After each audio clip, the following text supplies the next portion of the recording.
Gas इसमें हमने उबाल लिए हैं छोले और आलू, क्योंकि हमारे यहाँ आज गेस्ट आ रहे हैं तो इसलिए हमने अभी आने वाले हैं, वो बस में बैठे हुए हैं। तो हमने, क्योंकि थोड़ा टाइम लगता ना दाल के लिए छोले उबालने में, तो इसलिए हमने अभी उबाल लिए। जब तक वो आएंगे फिर तुरंत हम जल्दी से मसाला सब छोड़ इसको, छोड़। जब ब्लॉग बनाए बीच में डिस्टर्ब नहीं किया कर, ठीक है? बिल्कुल मुंह पे उंगली धर के।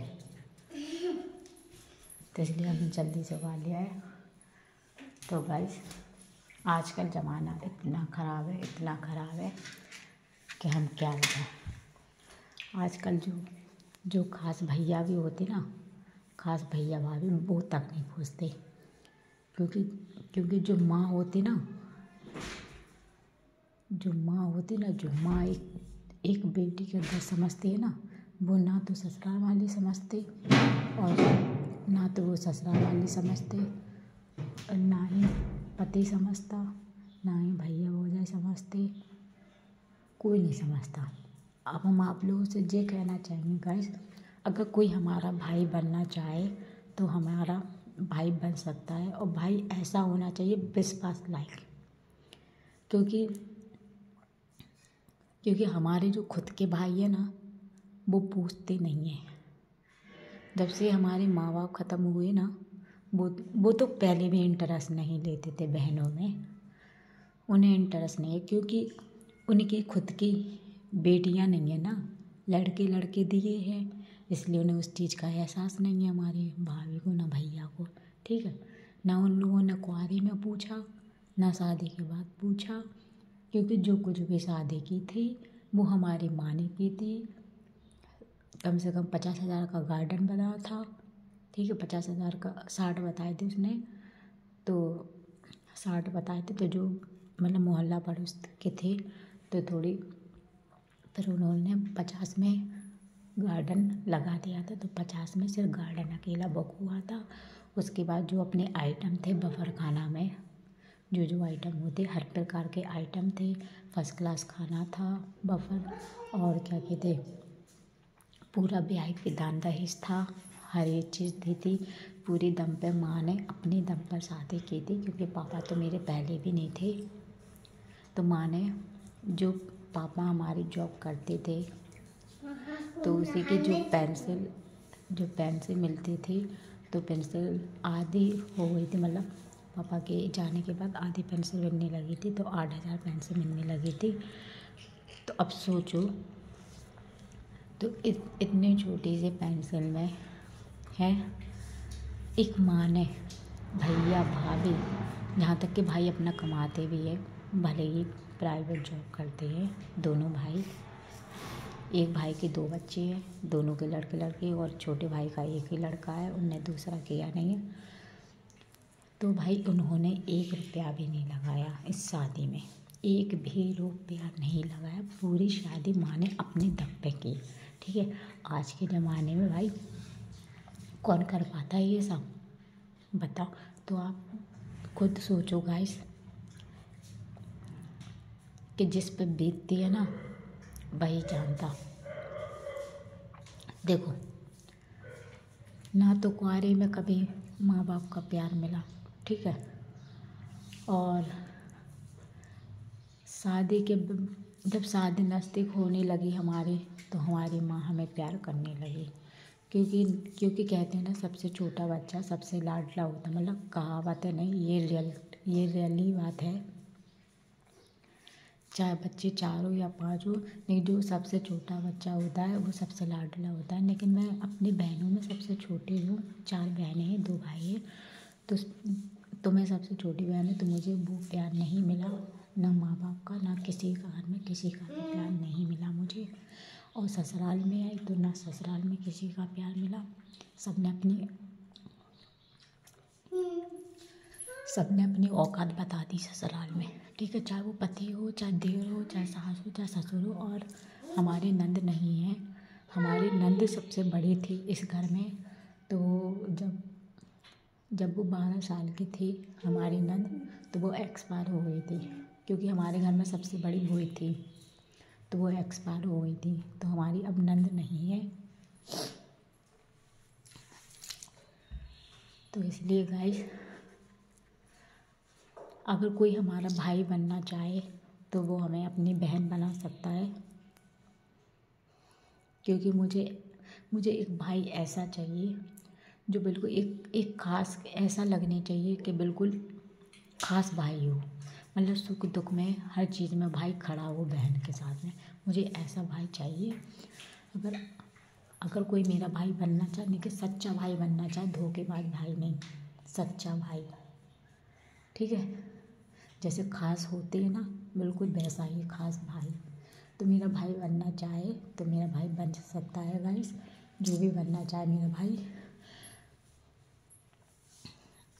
तो गाइस, अगर आज का हमारा एक छोटा सा दुख भरी कहानी वाला ब्लॉग पसंद आया हो तो गाइस लाइक शेयर कमेंट और सब्सक्राइब करना बिल्कुल भी ना भूले गाइस।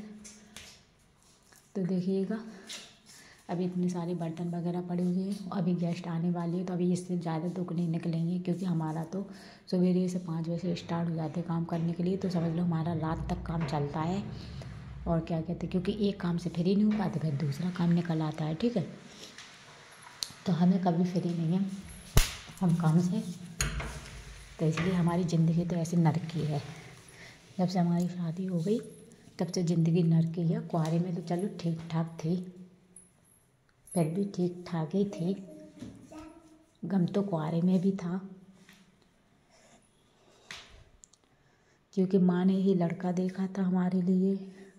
और ना तो हमें गांव में शादी करना बिल्कुल पसंद था, ना तो कुछ। मैंने एक माँ के कहने पर, माँ ने मुझे कसम दी थी, इसलिए मैंने ये शादी ज़बरदस्ती की थी। ना तो मुझे लड़का पसंद था, ना ही उसका घर पसंद था, मुझे कुछ भी पसंद नहीं था। मैंने सिर्फ एक माँ की बात रख के और मैंने ये शादी की। और शादी हमारी यही कहकर हुई थी कि लड़का ग्वालियर में जॉब करता है, वो 10 साल से कर रहा है प्राइवेट जॉब, और वो वहीं रहेगा, वो शुरू से वहीं रह रहा वो, ठीक है। तो हमारी ये कह के शादी हुई थी। तो फिर एक बात जा सोच के भी माँ ने इसलिए, हम तो मना कर रहे थे अपनी माँ को कि माँ हमें शादी नहीं करना है यहाँ पे। तो माँ ने बोला, जो बिचौलिया था, तो उस बिचौलिया ने बोला आपकी बेटी कभी दुखी नहीं रहेगी, आपकी बेटी को बहुत सुख मिलेगा। और समदिन बिचौलिया बोला, और समदिन, क्योंकि जो हमारी बिचौलिया था हमारा खास मौसिया सास, ठीक है।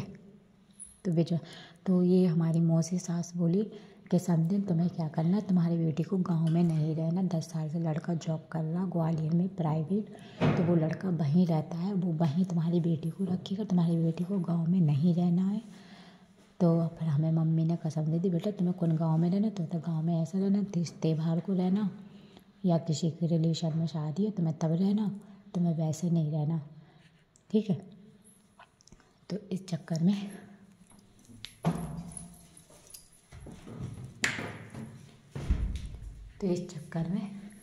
तो ये शादी हमारी बिना मर्जी की हुई है। हमें यहाँ पर कुछ भी सुख नहीं मिला है।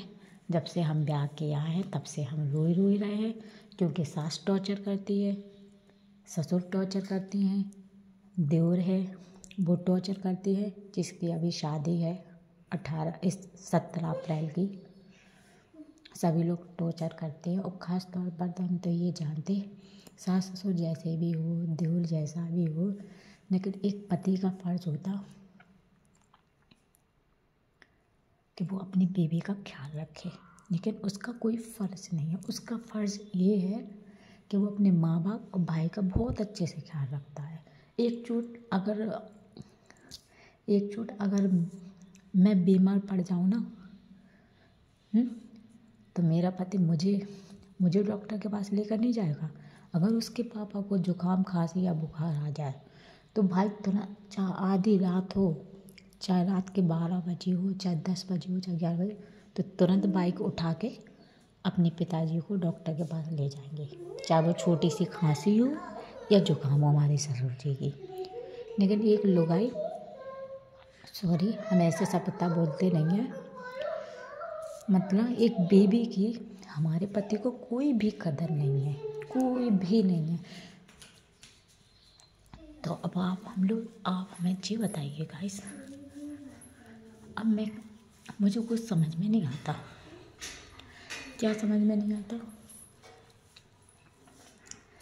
क्या हमारे मायके वाले भी साले खराब हैं और ससुराल वाले भी साले खराब हैं। ठीक है।